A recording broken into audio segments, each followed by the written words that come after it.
Hello, hello, hello, and welcome to My Empty Hands, a podcast about the martial arts with a focus on Kenpo. As always, I am your host, Reggie Darden, and today I'm going to go ahead and turn on the Ass Kiss Rodeo siren because I'm always excited for all my guests, but I've been really excited for this one. Have one of my Brazilian Jiu-Jitsu professors, Professor Phillip Bulloch, and I'm excited for a number of reasons to have him on. Just because one, he's an awesome guy and tells great stories. Got a lot of enthusiasm, which I love. But he when I started training jiu-jitsu here, I kind of buried the lead in that I did not know that he started out in Kenpo, and not only that, I had no idea that he was a black belt in Kenpo,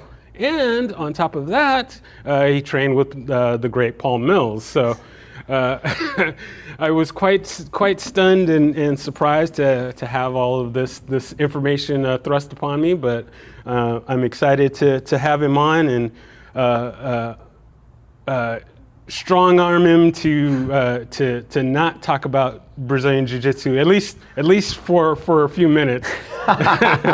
And yeah, I want to get into his Kenpo journey, and then I of course want him to tell the fabulous story about how he got into Brazilian Jiu-Jitsu, because I love that story, and I can't tell it as well as he does, but we'll get into that in a bit. But yeah, so we'll take it back to the beginning. How did Kenpo find you? How did the martial arts find you? Where did it start? All right, and then we'll go from there. So it started back in 1997. I was working at a grocery store called Winn-Dixie, and they no longer exist. I think maybe one's in Florida, but it was a huge grocery store in the South. And anyway, I was working there, and I was stocking shelves overnight, and I was just bored out of my mind, literally bored out of my mind. And I told myself that I needed to do something, and I was either going to go join the military or I was going to join a martial arts school. So that day I went over to the Army recruiting office that was across the street from my apartments, and I asked the recruiter, and he was like, well, what do you want to do? And I was like, well, I'd like to do reserve, 1 week in a month, 2 weeks out of the year. That's perfect for me. It gives me a hobby. Let's do that. And so he's, all right. And so, we go downtown on another day, and we take this test, this ASVAB test to get in. Yeah. Let me tell you something, Reggie. In the history of me taking tests, I am horrible at test taking. Horrible. I've taken tests to be a police officer before. I'm horrible at written tests. For some reason that day, I don't know what happened, man, but I didn't ace this thing, but it was enough where this dude was pushing me to go full time, wanted 4 years, and was talking, you could go career and all this. And I didn't want to do it. I just wanted to do reserve. I'm 17 years old, and he's pushing, let's go. And I remember I was turning 18 in just a few months. It was under 6 months, and he was just pushing me, and I was like, no, I don't want to do that. And so I decided, all right, let me go check out some martial arts schools. So I got off work another day, and I started going around to all the schools in the DFW area. And I went to 7 different schools. I checked out Taekwondo. I checked out a regular karate school. I checked out a Tang Soo Do school. I checked out a Brazilian Jiu-Jitsu school. I just checked out all these different schools, and they just all... They were cool. I mean, there was some I like. I loved the Tang Soo Do school. That was an amazing academy. That was one of my top choices. But the last stop I went to was this little hole-in-the-wall Kenpo school in North Richland Hills. And me and my buddy, he went to like 2 or 3 of the schools with me. He was with me that day. His name's Pete Vermillion, one of my best friends. We walk in there, and nobody's up at the front. It's an empty academy.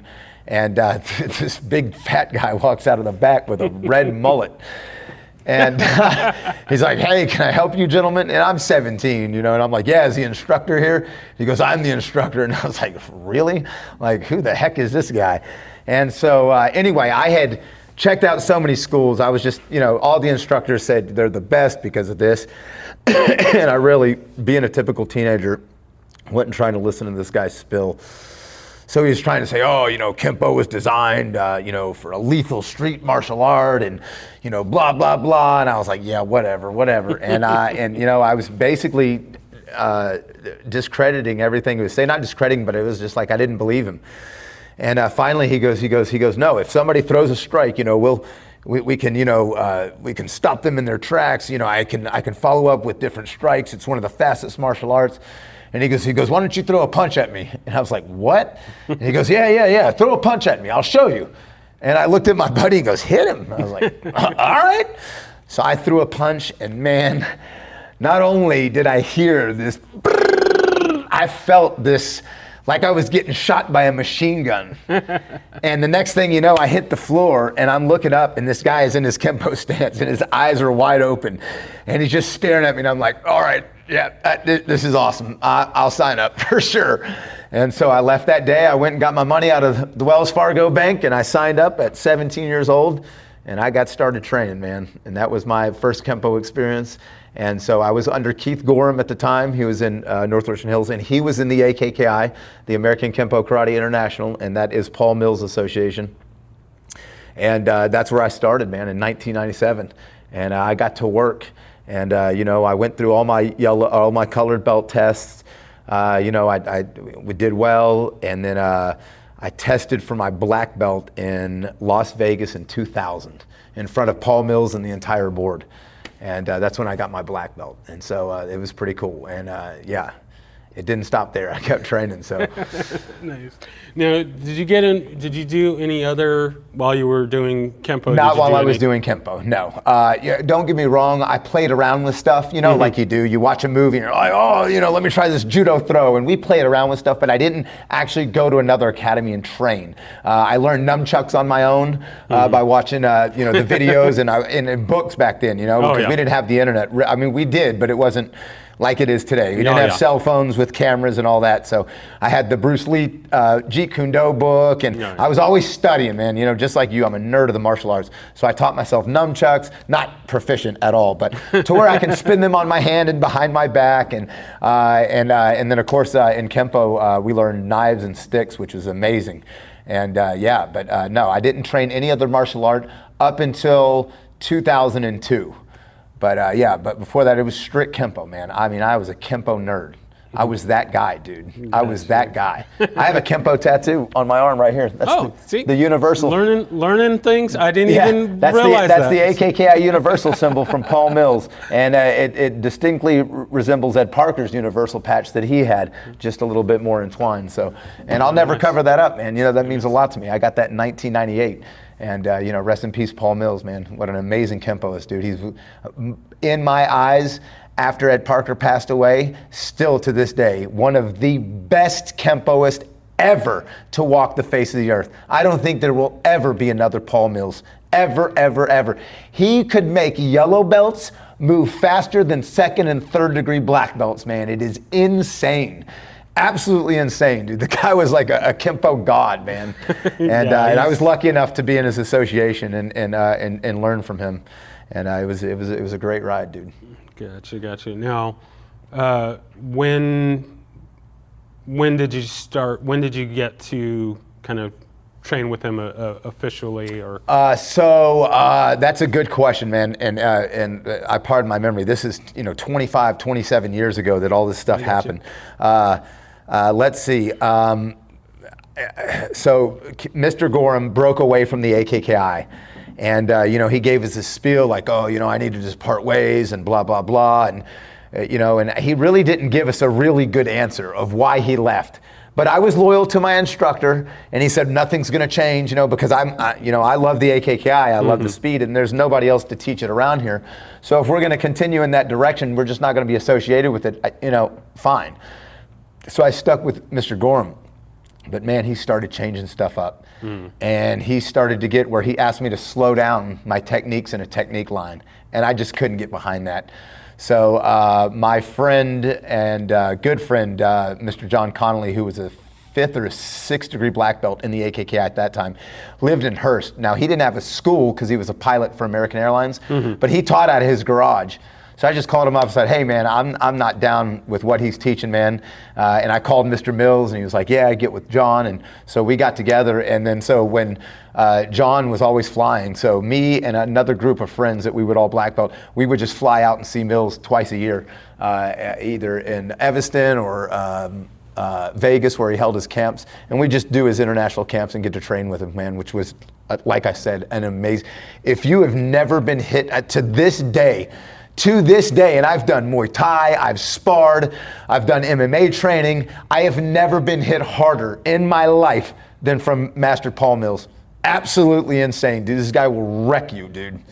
Just awesome. Yeah, no.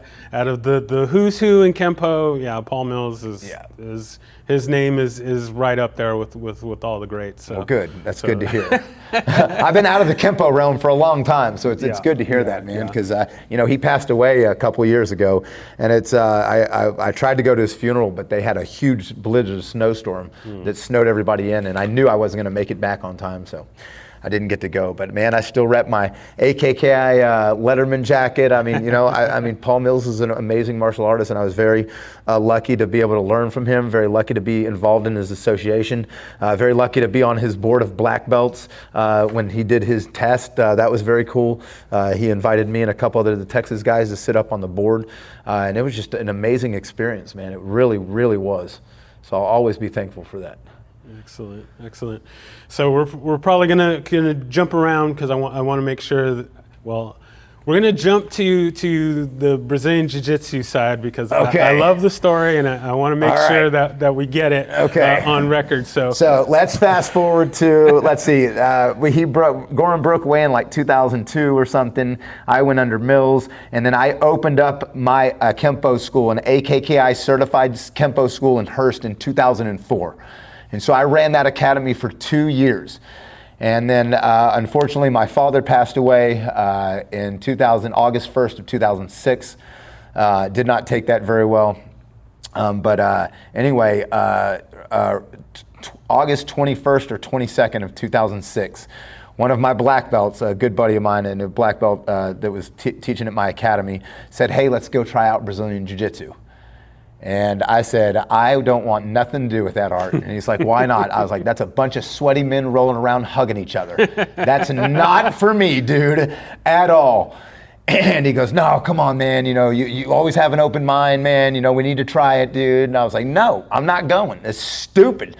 Brazilian Jiu-Jitsu is the dumbest thing ever. Oh, hey, here's a street fight. Come here, let me lay down. Come on, come here to my guard. I was like, that's dumb. And so anyway, he finally convinced me to go. And I said, all right, but I'm wearing my Kenpo black belt. And he goes, no, please don't do that. I go, why not? I earned it. And he goes, don't. And I was a 3rd degree black belt at the time. And that's crazy because that's how my ego was. I was 26 years old, 3rd degree black belt in Kenpo, and I literally thought I could whoop anybody's butt. Anybody. Like I literally thought I was a bad guy walking down the street. Like I could handle anybody. So it's time to go to class. I show up there. I did not bring my Kenpo black belt, thank goodness. I get a loaner gi and I get a white belt, and we get on the mat. And I'm partnered up. At that time, I'm 26 years old. I'm about 190 pounds. Pretty solid. I work out all the time. I'm fast in Kenpo, so I'm a solid guy. And I get partnered up with this tiny little 150-pound guy. And it's funny because we called him Squints, because without his glasses, he couldn't see anything. He was all squinting around. And so anyway, that night, I'll never forget it. We learned a scissor sweep from closed guard, and we learned an arm bar from mount. So scissor sweep to mount, and then from mount, the arm bar. And I was like, all right, this is cool. And I felt it. I was like, but in a fight, I'll break out of this and punch this dude. And, I'm just not really opening my mind to it like I should. So it was 45 minutes of training. We do the training, we learn the moves, and then it goes to, this is live training. And I'm like, what's live training? It's like sparring. I was like, oh yeah? And he goes, yeah. And I go, all right, this is what's up. And he goes, all right. So he's like, basically, what do we do? And he goes, well, we wrestle and try to submit each other, like in an arm lock or, anything that you can get a choke. And I was like, because, I knew about chokes. I know how to rear naked choke somebody. We have chokes in Kenpo. So I was like, all right, bet. So we shook hands, and he was 150 pounds. So I was like, I'm not going to go too hard on the guy, So we shake hands. This dude slams me to the floor, crawls around, past my guard, jumps on my back, and puts me in a rear naked choke. And Reggie, I'm telling you right now, bro, I did not want to tap, but I had to because I was going to go unconscious. So I tapped, and he let go, and I was like, all right, dude. You are not doing that again, bro. Not even a little. I mean, I let him. I was like, you little 150-pound guy. No way. So we shake hands. This dude did it again and again and again and again. The same thing every time. And I could do nothing to stop it. And in my mind, I'm like, oh, well, you're lucky we're not in the street, dude. I'd punch you in the throat and gouge your eyes. I'm really thinking this in my mind that I'm going to do this to this guy, dude. And it just, man, that night really, really hit home for me. And it made me question a lot of stuff. That night I left jiu-jitsu. I gave the loaner gi back and he was like, hey, you want to sign up? And I was like, oh, you know, I own a Kenpo school, so I don't know if I have time for jiu-jitsu. You know, I'll think about it. And I went in my car that night and I'll never forget it. I turned the car on, turned the radio off, and I sat in that parking lot for 45 minutes just contemplating life. What had just happened? I was just rewinding. Why couldn't I stop this guy? I couldn't even get him off me. I couldn't even block him from getting around me. Nothing that I had learned in the last 9.5 years with everything that I had worked on in martial arts worked. And the whole thing is when I asked him, I go, hey man, how long you been training? He's like, oh, 3 months. 3 months, Reggie. 9.5 years. I'm a 3rd-degree black belt. And I can't even stop this guy from climbing up my back and choking me unconscious, man. Absolutely insane. And it blew my mind. And I didn't know what to do. And it's crazy. And so the next day I went to the jiu-jitsu school and I signed up. And 19 years later, I'm still doing jiu-jitsu, man. And I love it. And I didn't stop Kenpo. I still did both for a long time. Now, I did walk away from my Kenpo school to do jiu-jitsu. And I handed that off to somebody else. But I still taught Kenpo for a long time. In fact, I taught Kenpo so much that I created with jiu-jitsu and the other martial arts I've learned, I created a reality combat training system. Just a little like combat martial art, you know. Wasn't trying to start anything, get it global, just for people who wanted to learn self-defense without the foof, you know. Yeah. I didn't need to put all this extra stuff, these added steps, and that most of these martial arts have to get belts, you know. It was just come in, you're going to learn reality combat, and that's it. There's no belts, there's nothing like that. You know, you're going to come in and do that. So that was fun.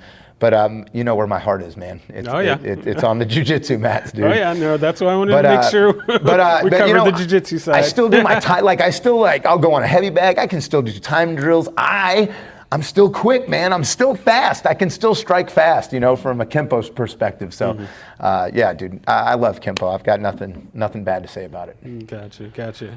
Now, so jumping back, so for the listeners, you're one of the, I guess, the second in command here at Renzo Gracie DFW, and you're rocking it with the 6 a.m. jiu-jitsu, running the 6 a.m. classes, and one of the best kids coaches thank you, brother. Out there. But jumping back to the Kenpo side, did you do, well, I should say, when did you get into the teaching side of the Kenpo? Oh, man. I was teaching before black belt. I think I started teaching at my green belt. I think right at green belt, Mr. Gorham started letting me take the beginner's class, which was white belts. And you know, that's easy. You know, it's punches, it's kicks, it's delayed sword, alternating maces. You know, exactly. it's the 10 core techniques. And bro, I got those ace down, you know? And so I loved it. And so he let me start teaching at green. He let me take more classes when I was, because it went backwards in my association. It was 3rd degree brown first, 2nd degree brown, 1st degree brown, then you went to black. Yeah. He started letting me get more classes at brown. And then by black belt, literally, I was running all the show except for the advanced class. He was teaching all the black belts, and I would teach. Man, I love teaching martial arts. That is like, it's the most rewarding thing on the planet, man, to take somebody who knows nothing and to mold them and to show them that they build confidence. And it's just such an amazing thing, whether it's kid or adult, man. And I hope to be doing this till I die, man. I hope that I die on the mats teaching a class one day. I just have a heart attack. Don't cry. Say, hey, he loved what he was doing. And yeah, man, and bury me in the ground. But I love it. I love teaching martial arts. So yeah, I taught Kenpo starting at green belt. And then I didn't stop teaching Kenpo till Man, I taught all the way up till 2013, 2012, 2013. I was still teaching. I still had people come over. Hey, can I get a private lesson with you? Or hey, I got a test coming up. Can I review with you? Yeah. You know, I really didn't leave the world, but I'm really far removed now. I mean, it's been now 15 years since I've even taught, watched somebody, or even done anything Kenpo related. Yeah, So gotcha, I'm very far removed now. Gotcha. But don't get me wrong, I can still hit them timing drills, baby. Yeah, got to keep those skills That's right. skills fresh there. So then, jumping back to the jiu-jitsu side, when did you start getting into teaching jiu-jitsu? Oh, so I started teaching at Blue Belt, and it was assisting in the in the kids class. So it was 2010. I was at a Gracie Baja in Houston. My mom had just passed away the year before, so I'd moved down to Houston to take care of her. She had passed away, and there was no jiu-jitsu gyms near me, so I took like a 3-month hiatus from jiu-jitsu. And finally, I remember I got in my car to go to work one day, and it said, coming soon, Gracie Baja. And I was like, bet, I'm signing up, man. I didn't care. People have their thoughts about Gracie Baja, but I didn't care. I just needed to train jiu-jitsu. So I signed up, and it was great. And one of the professors there at Blue Belt, when I would come in the evenings, he would help me have me assist with the kids class. And that's when I really started teaching kids, because before that, I didn't even teach kids in Kenpo. I only taught adults. Because, you know, Kenpo is very hardcore. Oh, yeah. I'm not going to be able to elbow some kid in the sternum and knock him to the ground and show him that this works. You know, Exactly. That's not how it works. So yeah, so 2010 I started teaching kids at around Blue Belt, helping with the kids class, and it never left me from there. I love teaching the kids, man. That is where it is, because that's the next generation. You know, we have to mold them to take our place, and especially with kids today. Reggie, all kids need martial arts, man. Oh yeah, all sure. kids need, before soccer, before football, before ballet, before piano, all kids need martial arts. To learn what it is, to be humbled, to learn respect and discipline, humility, what it's like to be in tough situations. I have kids that cry on these mats every day, but it makes them stronger, man. And they don't cry because the class hard, it's cry because they don't win, or they don't think they're always trying to do their best. And jiu-jitsu's hard, I tell them. It's tough, man. This is the only martial art that the kid cannot get a black belt in. Think about that. Oh yeah. So, oh yeah. There's, a lot of schools out there are.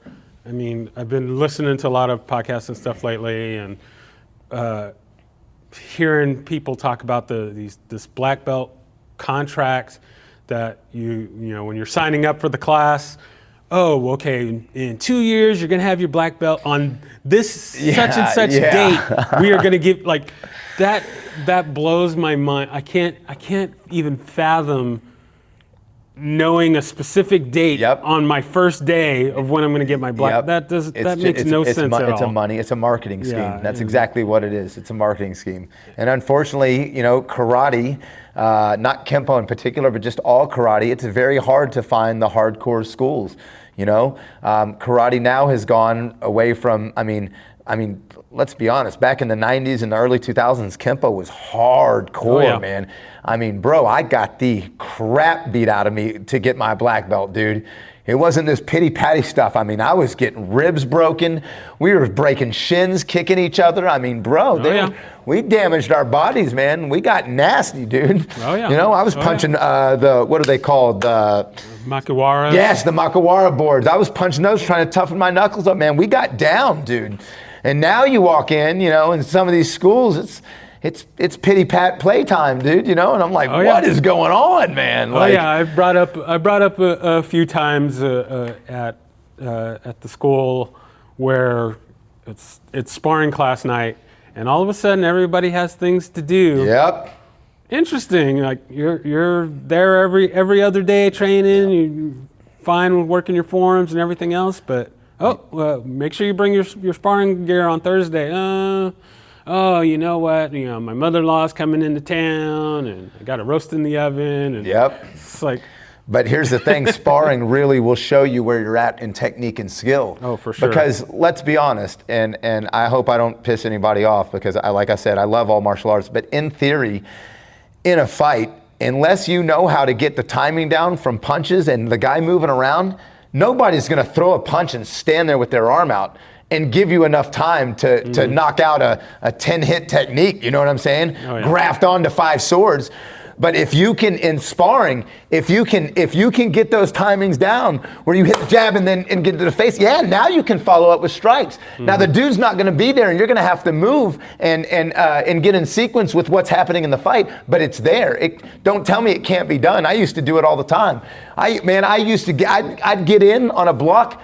I can't tell you how many times I'd hit Sword of Destruction in a live sparring. Live sparring. And here's the thing. In a real fight, when you hit that nut check, there will be no hand strike to the neck. I promise you, bro. It's not there. Trust me. They are balled up on the floor in the fetal position. That's just how it is, you know? So, but sparring will make it to where you get, because I guarantee you, these karate guys and these Kenpo guys that don't do live sparring, that don't incorporate that in their training, they get in a fight, they're not knocking out a technique. You could give them 100 techniques, yellow to black, they're not knocking one out. Because they have never gotten in the real scenario of timing and technique and another human being trying to move and hit them at the same time. Exactly. Yeah, you fall to your lowest level. And that's right. If you haven't been training, quote unquote, real situations, that adrenaline, that muscle memory, that confidence. Yep. That's why I love what Jeff Speakman's doing with the Combat Kenpo and the Kenpo 5.0. I mean, bro, that's brilliant. I mean, let's be honest. You know what I'm saying? If you have all these Kenpoists that say, oh, well, we need to preserve Ed Parker's art. Listen, even Ed Parker was changing stuff. If you go back and read Infinite Insights, volume 1 through 5, the whole blueprint's there. You should evolve. You should be changing stuff up. Times change. If we go back to this, let's preserve the art, well, then it died with Ed Parker years ago in 1990. Let's preserve the art. We're not going to do any more for Mills. Well, then it died with Mills. The AKKI died with, you know what I'm saying? Exactly. No, we need to preserve this. We need to keep going. We need to add a new. That's what I love about jiu-jitsu. It never ends. I learned a new move from Mike, the brown belt, this week. I've been training 9 years longer than he has. He showed me something brand new, and guess what? I used it every single round yesterday and today, and it worked beautifully. And that's what I love, is that people should have an open mind and be learning from others and stuff. Yeah, I always find it funny that one of the big things Ed Parker was known for was evolving the art, changing the art. But yet we have that joke, how many Kenpoists does it take to change a light bulb? Yep. 1 to change the light bulb, and 99 to say, oh, that's not the way Ed Parker would do it. And it's fun. It's crazy to me that there are so many quote unquote traditionalists when Ed Parker was known for not being traditional. Exactly. And, he doesn't want it to be stagnant, and there's always that changing, and there's so many. I guess I won't just limit it to Kenpo, but there are so many people that are so unwilling to move away from what's in the book, what's in the big red book. Oh, agreed. Well, Agreed. We do delayed sword, and oh well, if you don't do delayed sword this way, then you're doing it wrong, and it's like.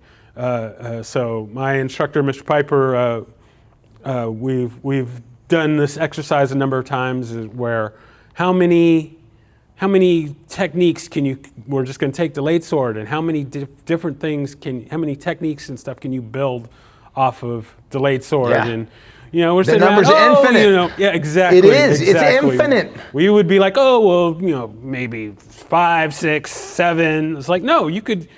Infinite. You could go all day long, all week long, just using delayed sword. Just the 3 moves of delayed sword. You can alternate those to make 18 different techniques. And we haven't even talked about grafting yet. Exactly. So it's infinite. And that's what I love about Kenpo. But you're right. These guys don't open their mind, and they want to stay traditional. And it hurts them, dude. It sucks, man. I've seen a lot of grandmasters, man, fizzle out, and their associations die because they're not willing to accept new things. And gotta evolve. You have to evolve. No one art has everything. That's very true. That's very true. I'm glad you said that, Reggie, because it's true, man. You got to train a lot of stuff, man. It's all in a bag.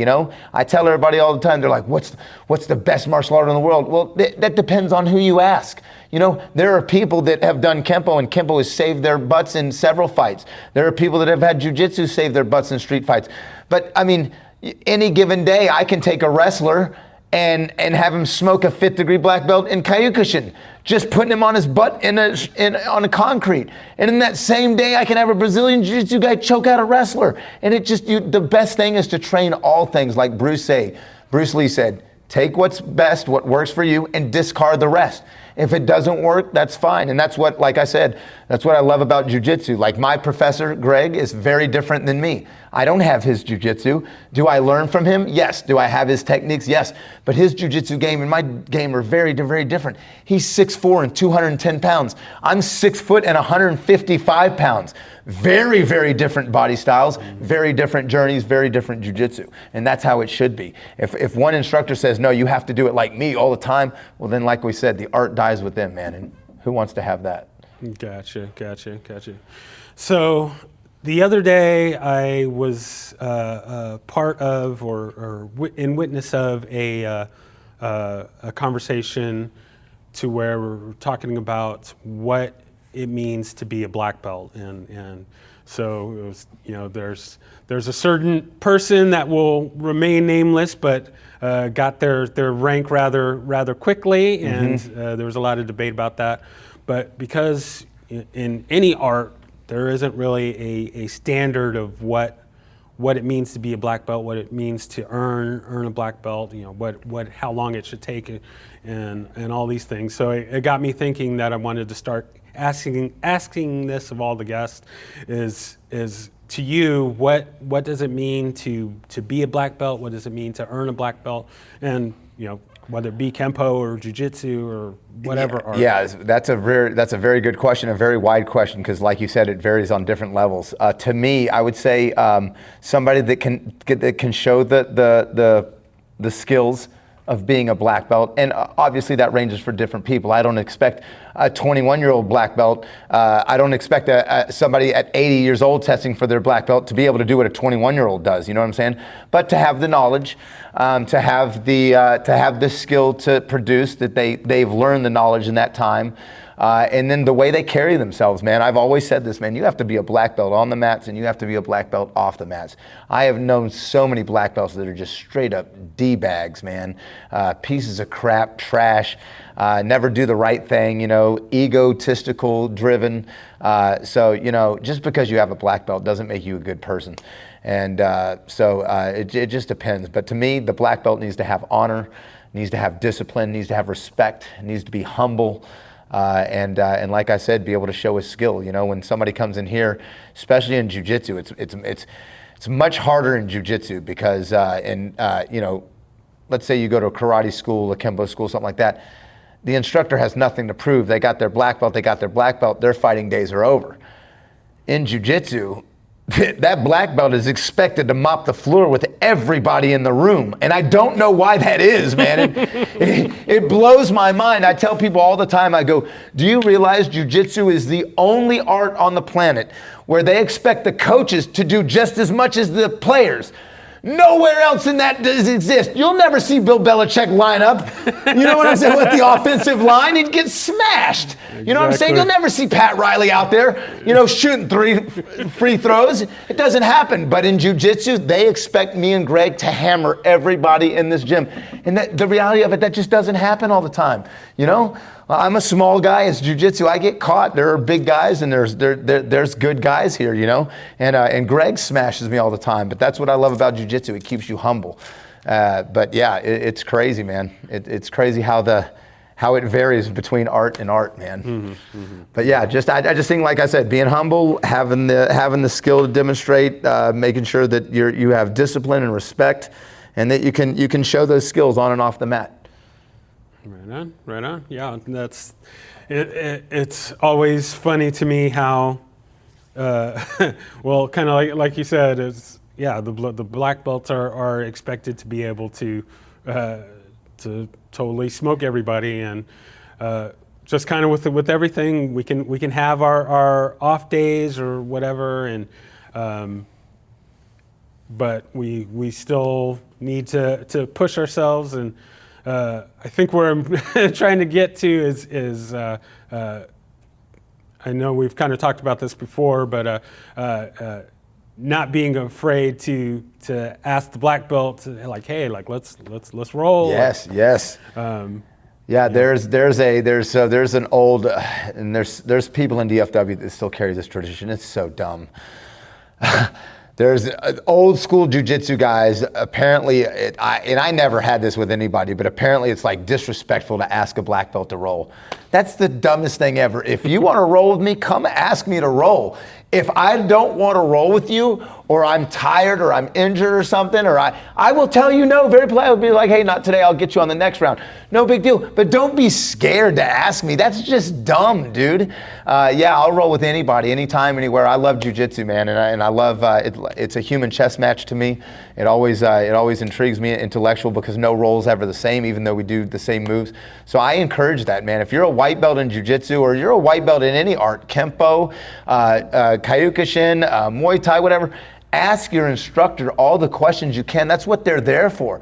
That's what they get paid to do. You guys got to remember, and this is what gets crazy in the martial arts, these guys get blind loyalty on their instructors, man. Mm-hmm. You pay that person a service. You pay that person a membership fee to learn. They don't dictate your life. You don't owe them anything. You wouldn't go into 24-hour fitness and be like, hey man, what do you think about this relationship advice? No, don't be asking your martial arts instructor that. They have their expertise is in fighting and self-defense. That's it. Leave all the other stuff out. It's so crazy, but people get blind loyalty, and it's nuts. Yeah, no, that's it. Yeah, it's you don't have to be. I think more people need to be not afraid of, if you're at a school, you have an instructor that's not working for you, it's not helping you improve, then leave. Be leave okay that school. Be okay yes. to leave. Be okay to leave. You have to. Yeah, I saw something the other day on Reddit, and the guy was like, "Oh well, the professor told me that if I give him $700, he'll give me my purple belt or something like that. Should I stay?" Nope. Like, leave. Why would you even think to ask that? Like, no. So get this. So I got my brown belt in 2016 after 10 years of training. And usually it takes 10 years to get your black belt. But like I said, I moved. I had 2 parents pass away. I overcame alcoholism in my jiu-jitsu journey. So there were a lot of bumps on the way. It was a little bumpy road. But I got my brown belt in 2016. And by the end of 2017, I had 4 stripes on my brown belt. So the next is black. And no matter what martial art, Kenpo, Kyokushin, Jiu-Jitsu, you never ask your instructor about rank. That's just everybody knows that. So, but I was working hard, and my black belt didn't come. And so I went to my instructor and I was like, hey, obviously I'm not doing something right. What do I need to improve on to get to the next level?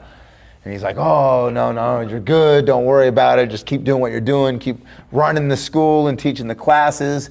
And he was just doing it to milk me for money. And then he finally came and he wanted $5,000 oh my goodness, to get my jiu-jitsu black belt. And I was like, nope, I'm good. And so I left him, and that's when I found Greg, and that was 6 years ago. And so it took me, after I got my brown belt, it took me another 4 years to get my black belt. And Reggie, you know me, bro. I train 6 days a week, 2 times a day. I train hardcore, dude. Nobody can tell me I don't train. I'm not a 2-day-a-week guy. I'm not a 3-a-day-a-week guy. This is not a hobby for me. This is what I'm passionate in. I am on the mats all the time. So my journey took me 14 years to get my black belt. And 10 of those, the last 10 of the 14 years, I was training 6 days a week.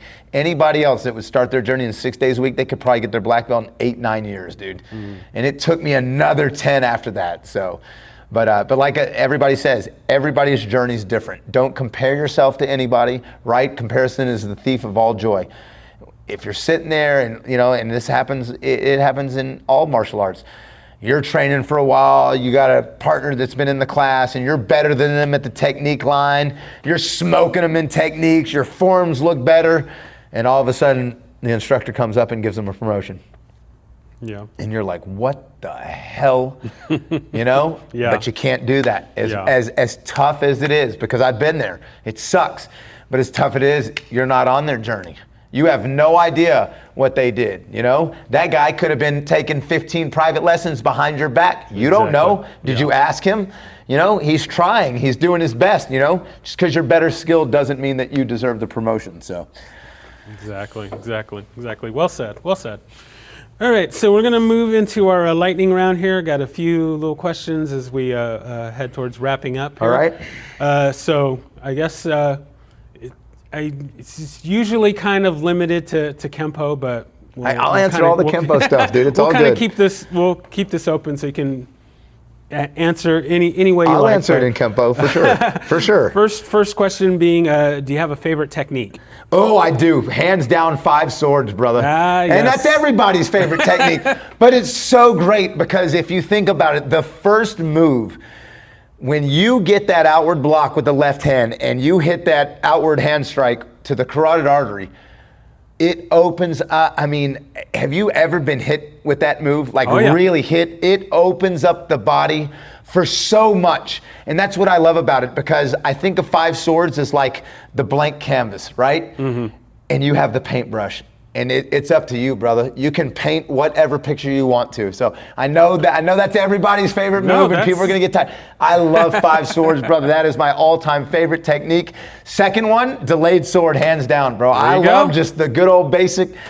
Yeah, man. Yeah. But no, those are my favorites. 5 dude. swords is one of, like I like to call the Kenpo All-Stars. It's a technique that, 1, everybody loves, and then 2, I've seen it in all of the versions of Kenpo that I've been exposed to. Actually, even one of my guests that didn't train Kenpo knew 5 swords. Nice. And as we were talking, he's like, "Oh yeah, I know 5 swords, and I teach it to Mike."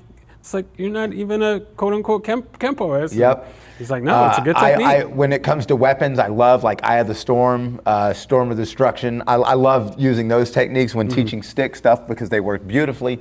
So yeah, dude, I have a lot of techniques, but 5 swords, for sure, my favorite. Very nice. I like it. All right, next one. Do you have a favorite form and or set? Oh man, I knew you were gonna ask me that. Golly. All right, listen, traditionalists, don't kill me. Please don't kill me. Reggie, I hate forms, bro. Nothing wrong with that. Hate them, and it's me, bro. It has nothing to do with the forms. They're beautiful. I get it. The basics. It's just, man, my ADHD brain just cannot. I don't know, man. It's just hard for me. My favorite form always was Form 1, and we didn't do short or long form. Paul Mills changed it, so we just had a Form 1, and it kind of combined the two. Form 1 was one of my favorites. Form 3 was great because it had a lot of techniques in it. I like that one. And then my favorite set, bro, I would have to say empty hand finger set. If we're going weapons, knife set for sure. There you go. For sure. There you go. Very nice. Yeah. No, I've said this on previous episodes, but like one of my favorite ones is a form called book set. Okay. And in the kind of the Ed Parker ones, it doesn't. Most schools don't usually teach it. I started in a school that was kind of under the Tracy Kenpo branch, and nice. So they teach that form, but there's heat because it's like, oh well, it's not really a Kenpo form, it's more of a Kung Fu form or whatever, but yeah. I was like, I learned it in a Kenpo school, right. so it's a Kenpo that's form, right. And I like to do it, and that's fine. So I mean, listen, dude, I learned Aikido moves in my Kenpo school. I learned Judo moves in my Kenpo school. It doesn't matter. Just like you said, it's all part of the martial art, man. You know, yeah. Doesn't matter what school you're in. Learn the moves and get them down. Yeah, exactly. I mean, in my first Kenpo school, my instructors, one of his mentors was Professor Wally J. Oh, nice. And we did some sick wrist locks. I mean, that's where I got my love for wrist locks and finger locks. That's what's up. That small circle jiu-jitsu I feel bad. I stuff wrist lock one of my white belts this morning. I feel horrible. He was trying to punch me in my throat, dude, and I feel bad, so I wrist locked him, man. Hey, you gotta do what you gotta do. I mean, there's no law saying that. That's very true. I'm actually reminded of, I guess this was a few months ago, and Professor Greg wrist locked me. Oh yeah. And I just remember thinking, like, he does realize I have a white belt on. Like, is that allowed? Right. Are you allowed to do that? I mean, yeah, you're a black belt, but are you allowed to do that to me? Yeah. But yeah, I can't wait until I can start using some wrist locks. But I got a while. But yeah, I love those. All right. The next question: do you have a favorite weapon? Yeah, for sure. I love knives, man. I'm a knife freak. I have a huge collection of knives at home.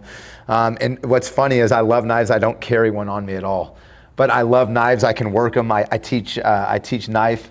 I teach people how to fight with knives. But I don't carry one. It's funny because I'm always armed. I always have a gun. I mean, even as we're talking, my gun is 5 feet away from me. I'm always armed at all times. And so, I love the knife because of how beautiful it is. But when you get into the reality of knife fighting, it's a very, very scary situation and scary world. I would much rather get shot with a gun than stabbed with a knife. Cold steel is very unforgiving, especially sharp steel. So, I would never want to get in a knife fight. If somebody ever pulled a knife on me and I had to, I would draw my firearm to back them up. If not, I would do the old Kenpo, pull my belt off, get a shoe on my hand, and start to try to defend myself. But the most thing is I would run, man, because you don't ever want to get stabbed with a knife, man. Oh, yeah. We all know we've cut our finger cutting vegetables. That shit hurts. For days it hurts, dude. Oh, yeah. So. Got the scar. I've got some scars I can show you from knife stuff. So. All right, last question here. If there's anyone that you could train with, living or dead, fictional or non-fictional, besides Ed Parker, and I guess I would say besides Helio Gracie, who would that be? Elvis Presley. Oh, hands down, I would want to train Kenpo with Elvis Presley. For sure, I would want to be in his technique line. I would want him to strike. I would want to be his partner and just bang it out with him for a solid hour, yo. Oh, hands down, dude. You were definitely the first person that really ever said that. Well, for sure. And dude, and I've talked to people that knew Elvis, and they did not say that. I would just want to train with him, bro. I knew he loved Kenpo, and I loved Kenpo, and I liked Elvis, and I would definitely want to. I would want to train with him. I would want to feel what his power was like, his technique was like. I think we'd get down, dude. Nice. I think it'd be an awesome session. Nice. I like that. All right, so we're at our final piece here. Then that is shameless self-promotion, so you can plug whatever you like, or if there's anything that you wanted to get out there that we didn't touch on, you have the floor, and then we will close out from there. No, I don't. No, I'm good. I don't shame people, so I'm good. You and I have had discussions off podcast about these fake martial artists, these McDojo guys, and they're idiots, man. But it is. I guess my thing is to anybody listening, do your due diligence. Go research a martial arts school, no matter what you're going to join.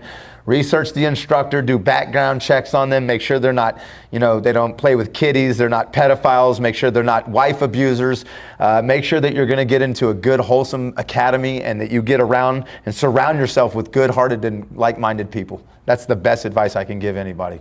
That's very well said, very well said. Well, I thank you so much for taking the time to be on and sharing your wonderful stories. Hopefully we can do this again at another point and get into more. Oh my God, there's so much stuff to get into. But since you didn't bring it up, I will bring up one.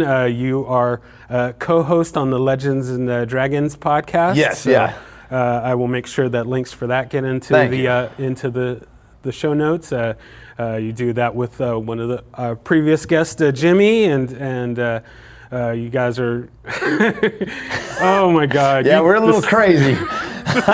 You have to. You got to make sure you can handle some wacky conversations if you're going to watch our podcast. You guys are nuts, but it's fun time. So make sure that folks check that out, and then also I will throw in a plug for Renzo Gracie DFW. So if you're in the Dallas-Fort Worth area and you're looking for some jiu-jitsu or some Muay Thai, or you just want to come hang out with awesome people. I mean, the people at the school, I can't say enough for not just the professors and the coaches, but just everybody comes in here with a great attitude, and we got each other's backs. And it's all culture, brother, and it starts at the top, and that's what I love. I love about this academy. I love all our students. It's an amazing thing. So thank you very much.